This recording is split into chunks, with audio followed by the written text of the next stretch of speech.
Shalom frères et sœurs, je crois par la grâce de Jésus que vous allez tous bien. Aujourd'hui, nous allons parler du réveil de 1935 à 1937 au Gabon. Mais qu'est-ce qu'un réveil? À la lumière de la Bible, le réveil est caractérisé par la prédication massive de l'Évangile d'une part, d'autre part par la confession, la repentance et l'abandon de son ancienne vie. Ensuite, l'exposition en public des œuvres des ténèbres. Nous le voyons dans le livre de Actes, chapitre 19, le verset 17 à 20. En d'autres termes, la prise de conscience de son état de pécheur, suivie par la repentance et l'acceptation de Jésus dans sa vie. C'est le 27 octobre 1935, lors du culte à Baraka Mission, que quelques fidèles pongouais se sont agenouillés devant tout le monde avant de se mettre à confesser leur infidélité. C'est depuis cette date qu'un phénomène qui allait embraser 2 années durant l'église protestante du Gabon. Il est vrai que pendant quelques années auparavant, les pasteurs et fidèles priaient ardemment pour le réveil, car l'assoupissement s'était emparé de l'église du Gabon en ce temps-là. Ce mouvement de réveil, comme les autres, était caractérisé par la descente de l'Esprit Saint. Oui frères, oui sœurs, sans la présence du Saint-Esprit, il ne peut pas avoir de réveil. Mes frères et sœurs, nous savons que c'est Jésus qui baptise du Saint-Esprit et il nous l'a déjà envoyé. Cultivons donc l'intimité avec le Saint-Esprit. Apprenons à reconnaître sa voix. Le phénomène en ce temps-là avait fini par prendre une ampleur telle que la question du réveil constituait désormais un des principaux points à l'ordre de la conférence des missionnaires protestants du Gabon et du synode qui se tiendront en Gomo du 15 février au 1er mars 1936 avant d'être définitivement tranché par la conférence de mai 1937 à Sankita. Mais de quoi était-il question réellement? Et qu'est-ce qu'un synode? Il s'agissait pour l'essentiel de trancher la question de l'attitude que l'Église devrait adopter face à ce mouvement de réveil. Synode vient du grec synodos, qui veut dire chemin parcouru ensemble, d'où sa signification d'assemblée délibérante. Ce synode réunira des évêques pour discuter de la mission de l'assemblée, de l'Église et de l'unité de la foi en son sein. Un synode est donc une forme d'expression de la collégialité de l'Église, c'est-à-dire de l'unité de l'Église et du caractère universel de sa mission. 2 hommes marqueront d'une forte empreinte le réveil au Gabon. Il s'agit de Samuel Galley et Gaston Verneau. Mais qui est Samuel Galley? D'où vient-il? Le pasteur Samuel Galley est arrivé au Gabon en 1913. Il était d'abord pasteur à Talagouga, puis à Ovan, qu'il fonde en 1922. Il venait de Genève et il a passé 40 ans au Gabon au service de la Société des missions évangéliques de Paris. À Talagouga, tout d'abord, dans la région de Ndjolé, où il exerça son ministère durant une vingtaine d'années, puis à Ovan, station missionnaire qu'il avait fondée lui-même en 1922 au nord-est de Lambaréné.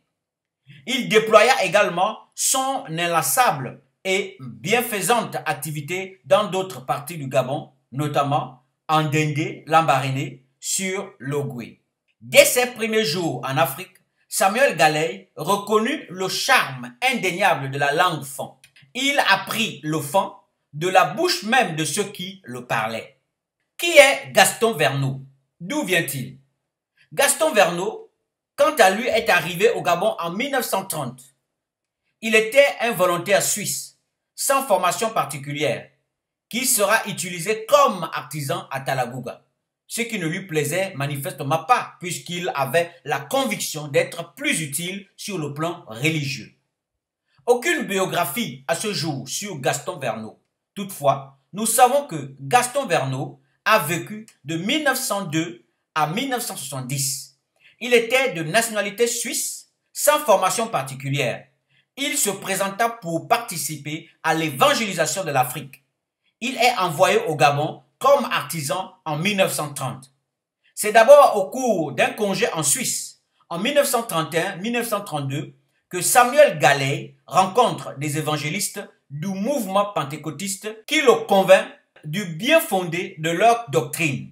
Comme Samuel Galley, c'est lors de congés en Suisse de 1933 à 1935 que tout bascule pour Gaston Verneau, à la suite d'une imposition de main par le pasteur Darag dans une chambre d'hôtel de Bienne.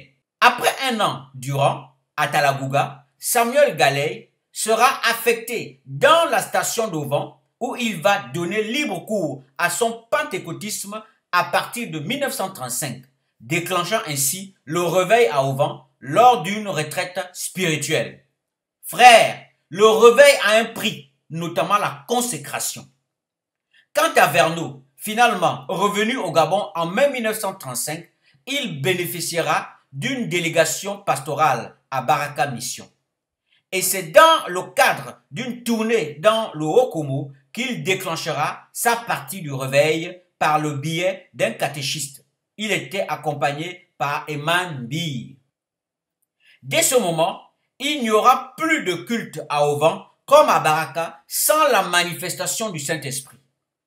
La manifestation du Saint-Esprit sera finalement contestée. À partir de là, une conférence va s'imposer pour décider de la mission de l'ensemble de l'Église et de l'unité de la foi en son sein. La question du réveil ne pouvait que constituer l'un des principaux points à l'ordre du jour de la conférence des missionnaires du Gabon et du synode qui se tiendront en Gomo à partir du 15 février 1936. Le moment était arrivé de statuer officiellement sur ce qui est devenu un véritable problème pour l'Église. Le 20 février, veille de l'ouverture du synode, une réunion préparatoire s'est tenue avec les missionnaires et les pasteurs gabonais, entre autres, Ogoul Mbeye, Efe et Ndjavé. Lors de mes recherches, j'ai donc appris qu'il y a eu déjà 2 réveils importants au Gabon. Il y a eu donc le réveil de 1935-1937 que nous venons de voir. Par la suite, nous verrons le réveil de 1985. Il est important de connaître l'histoire du réveil, sinon l'histoire de l'Église dans son pays. Que le nom de Jésus soit béni, frères et sœurs. Soyez fortifiés. Au nom de Yoshua. Amen.